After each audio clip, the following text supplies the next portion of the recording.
Invasions in the Souls games have always offered a unique experience not found anywhere else, and this has been greatly amplified by the addition of the near or far option in Elden Ring. Never knowing what you're going to get, be it a fog wall, instant disconnect, or some of the zaniest shenanigans you'll ever experience. There are high highs and low lows and everything in between. Allowing players to play their own game, create their own fun, whether that be good or bad. In this video, I'll showcase the wide range of possible invasion types you will encounter. From co-opers who don't even acknowledge your existence, to pairs of co-opers using Taunter's Tongue to fight 2v2s. And even the occasional desperate griefer.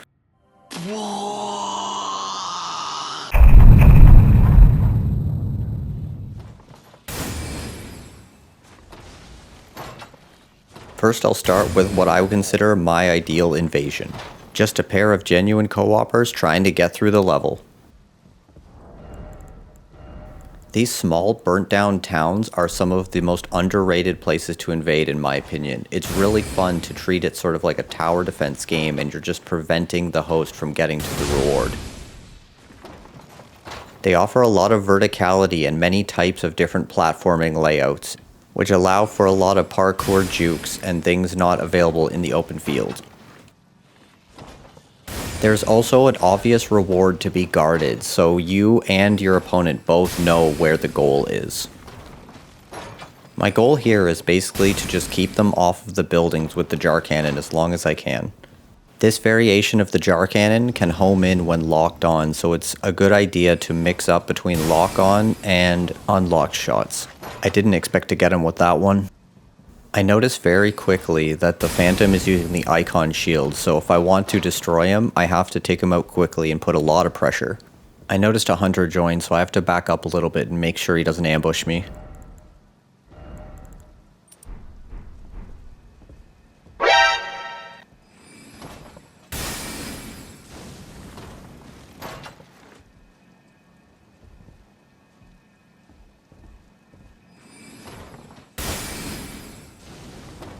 Luckily, I don't think this host knows how to get up the buildings, so I just keep pressure on the Phantom. If he gets close, I'll just switch to spells, but for now, I'll stick with the cannon.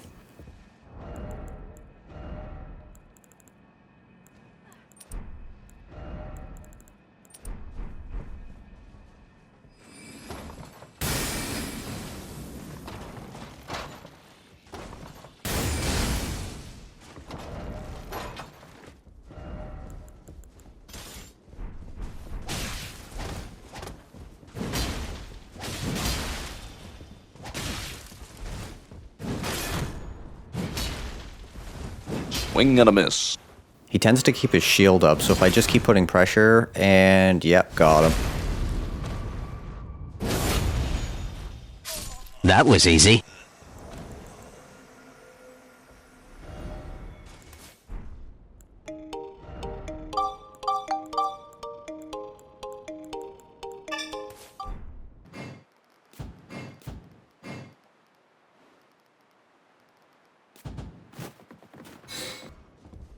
I'm still expecting that hunter to pop up behind me at any second.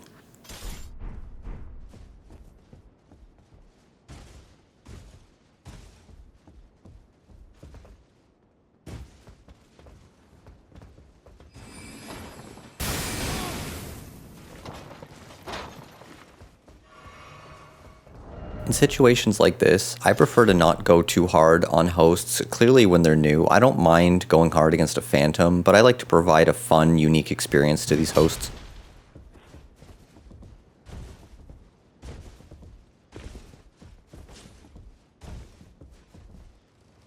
He's clearly a newer player, so I'll just let him take the chest and wait for him.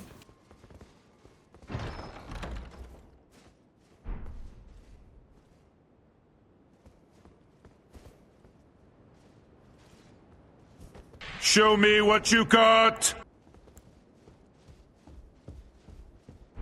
But this is when he does something that I never would have expected. Give up completely. And this is why I'm making this video, because of people like this that seriously confuse me. I understand you think you may not win, but why would you not at least try to fight? The grace is right there. You won't lose anything. I just think it's absurd. The dude literally walked into a backstab, though. Disqualified! The next 3 clips are 3 back-to-back matches between a pair who is using the Taunter's Tongue in the Shadow Keep. Some of the most fun invasions I've had in a very long time. They didn't spam anything obnoxious. They used stuff like Law of Regression, the Mikola branch to hypnotize the enemies. It was really, really fun, as you'll see. Round 1. Fight! The first match here takes place completely in this elevator area, with us trying to get each other around the corners with AoEs or Ashes of War. I used Night Maiden's Mist here to de-incentivize them going on the lift, but I didn't really put it far enough. If they were gonna go, I was gonna run after them, but I realized they weren't, so I ran back. Use a quick Warming Stone while my Night Maiden's Mist is up. I didn't expect them to immediately rush us down though, which was a bad mistake. Gravity Missile can be pretty obnoxious if multiple people are spamming it, but if it's only one person, there's a lot of wind up to the cast, so it's easy to dodge really. They definitely made the smart play here, rushing us and taking over our Warming Stone. And for some reason, my teammate attacked me a bunch, but he messaged me after and apologized. It wasn't on purpose. I almost defeat the Phantom here, pinning him to the wall with the Beast Claws, but the host comes in to save the day. The host actually doesn't have that bad of a build. He's got the Mimic Mask with the Coded Sword, so it doesn't decrease his physical damage at all. Maybe he's using it for the Arcane to be able to use the Dragon Breath, I guess. I was really hoping to knock him off with Law of Causality here, but he wasn't being super aggressive. Unfortunately, the build I'm using here has a lot of AoE attacks, so it's not very good in 2v2s, especially when I can hit my teammates. I made the fatal mistake of rolling off here, but luckily my teammate knew what he was doing, and he was able to survive.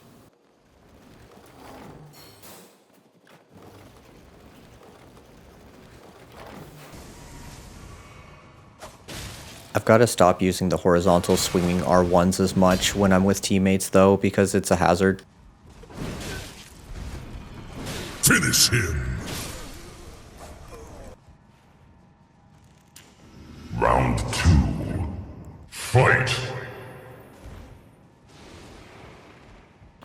This time we've got some PvE involved. Let's go. Law of Regression, smart move. They clearly know not to rush me because there's a Fire Knight just upstairs. So for now I'm just going to try and zone them and keep them away so I can wait for a teammate.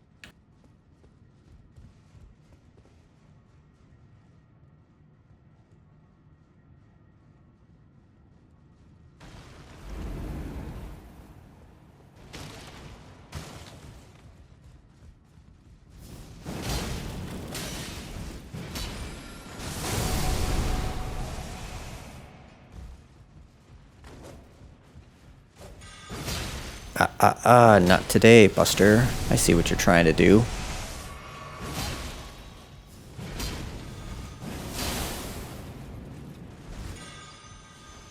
I got them trapped in this corner, luckily, so I team up with the Fire Knight for a little bit and keep pressure on them. If only I had done that Night Maiden's Mist a little bit further back. I could have also been throwing hefty pots at them at the same time in hindsight, but in the moment, you're not always thinking optimally. Oh, looks like they charmed him. Okay, let's deal with this. So if you pay attention to these clips, you'll actually notice that the Fire Knight can't damage me even when he's charmed, which is weird. Maybe it was just running out, but I didn't notice it until the third time fighting these guys.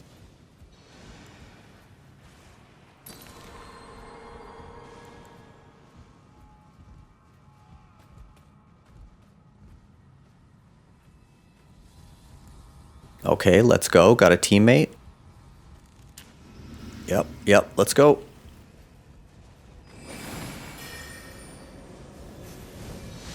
You bastard.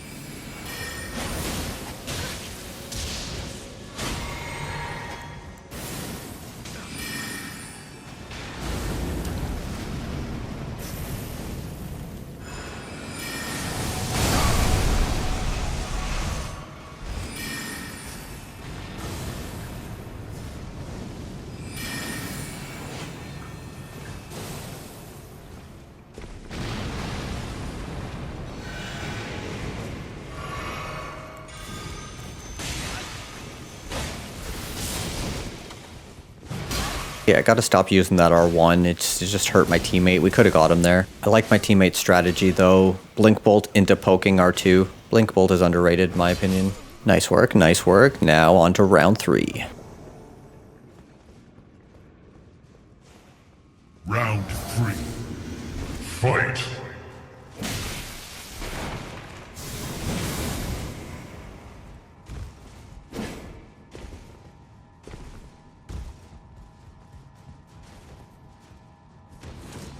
It was a really good idea here for him to try endure, but it ended up costing him.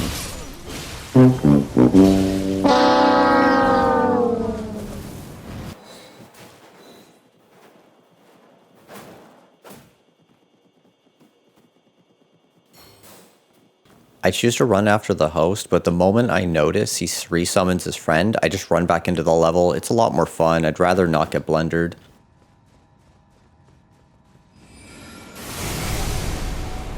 I knew it was coming, I was just late on the roll.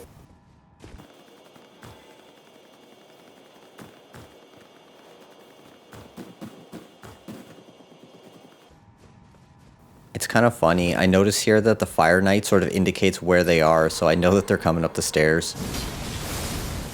There's a high chance I could take them both, but it's a lot more fun with a teammate. The dynamic is just, it's so unique, you don't get it that often in Elden Ring, so any chance I have, I take it. I don't like to use Gravity Missile aimed at the ground very often, only if I'm really desperate. I like to use it more as a defensive tool in order to sort of mask my movements.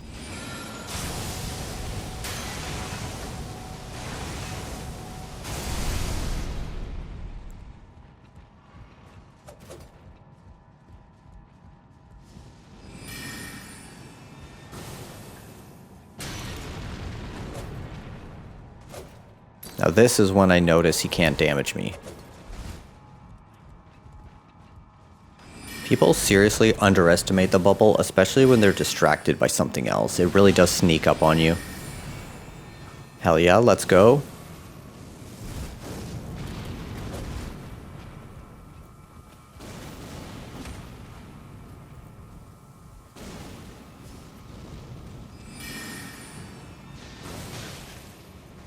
Gotta be careful though, this guy doesn't look too tanky.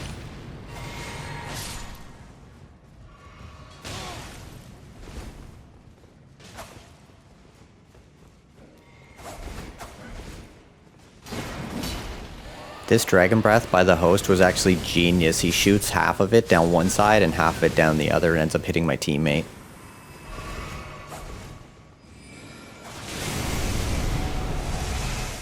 Explosions, huh? Yeah, I've got some of those too. Gotcha, bitch!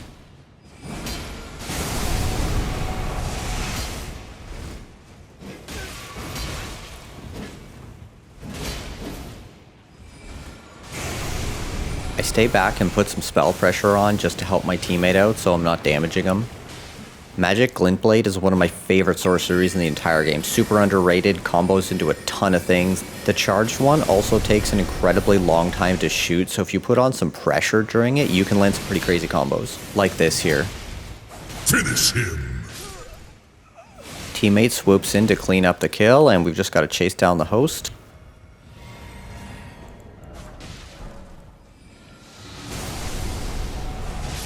Fatality!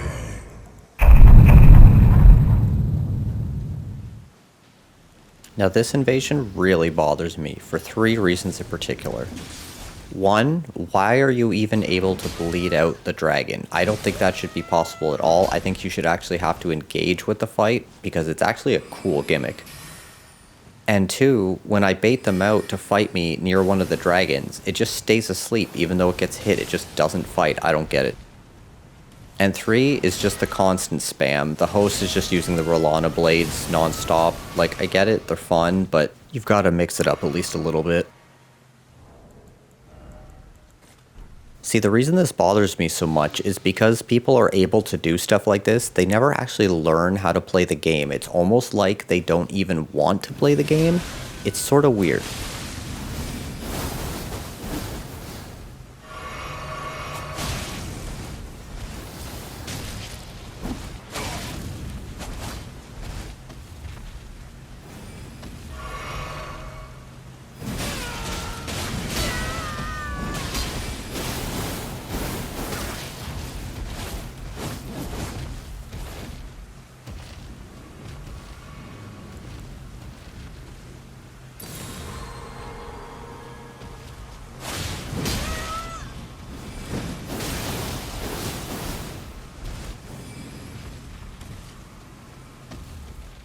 Come on, man, wake up. Why are you not moving? Is this one programmed to, like, stay down or something? I haven't fought this thing in a while.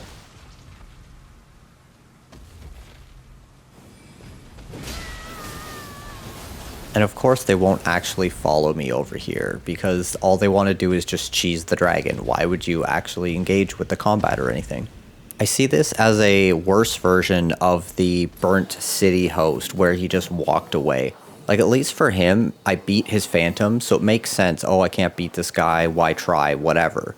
But in this circumstance, it's like, why not fight me? The grace is right there. If I die, you can just restart. It doesn't take that long. There's no logic to this. It's just cowardice, in my opinion. And this isn't even close to the worst of the invasions I have to showcase. The two after this are much, much more egregious, bordering on griefing. It's ridiculous. I do land a pretty nice combo on the Phantom here to kill him. And then, of course, the host is easy pickings because he barely knows how to play, which none of them do ever. That's what you get, you coward. Play the fucking game, man. Like, what are you doing? You're fat rolling? You're close to level 200? You're not even wearing super heavy armor? Like, what is your build? Yeah, get the hell out of here. Such an astronomical waste of my time. Now on to the worst of the worst. I actually enjoyed the start of this invasion up until the point where I defeated the second Phantom, and then I guess you'll see what happened.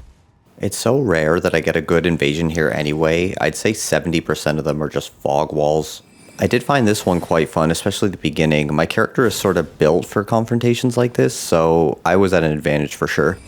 I like to use the Great Glint Blades and then stand backwards and bait them. If they approach me, then I can just turn around. Microcosm is incredibly hard to free aim. It's kind of crazy. It can often be a game changer though if you do get it.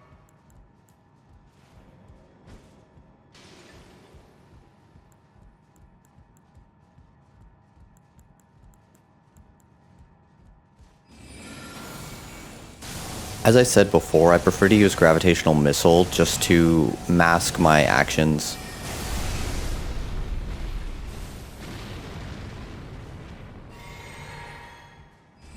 I'm sure they're waiting around the corner, but I have to find a way to actually hit them. There we go, got it that time. I know the ledge there isn't too big, so let's throw it a little Night Maiden's Mist.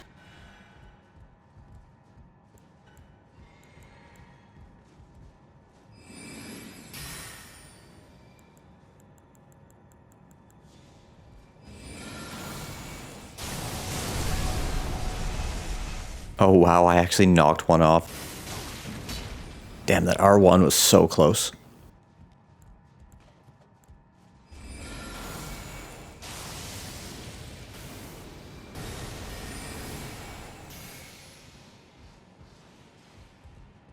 At this point, I know they're still down a guy, so I just decide to rush in, knowing that I've limited time on my flask. I decide to go for the Hail Mary double explosion, and luckily I'm able to knock one off. Missed the plunging attack just barely, but he died anyway. Now this dude definitely knows he needs to rush me down, and he's real close. I was real clutch with this, just barely getting out of it.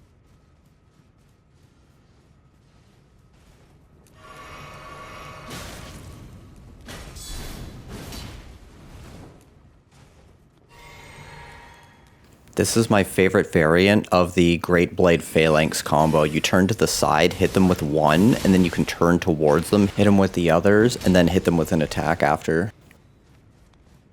And with that, and a good gravitational pull, it allows me to finally finish this Phantom off as well. Now time to finish off the host.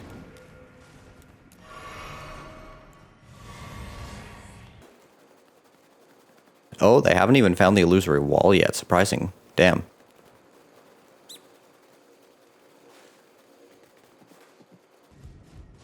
Oh, he's waiting for me on the platform. Yeah, I love fighting there.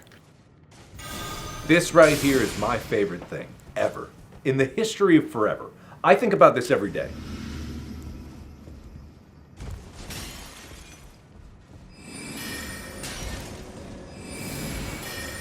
But for some reason, he feels like he'd be safer down there with the enemies. Yeah, I don't know what he's thinking here.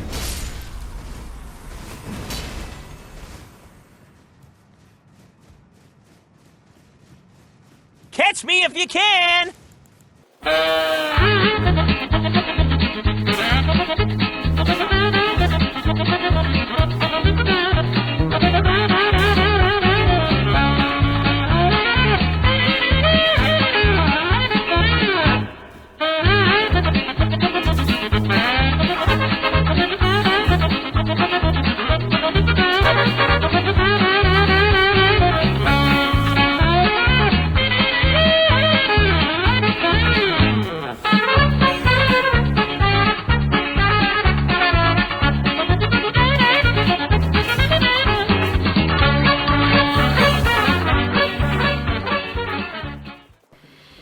You don't want to be like this.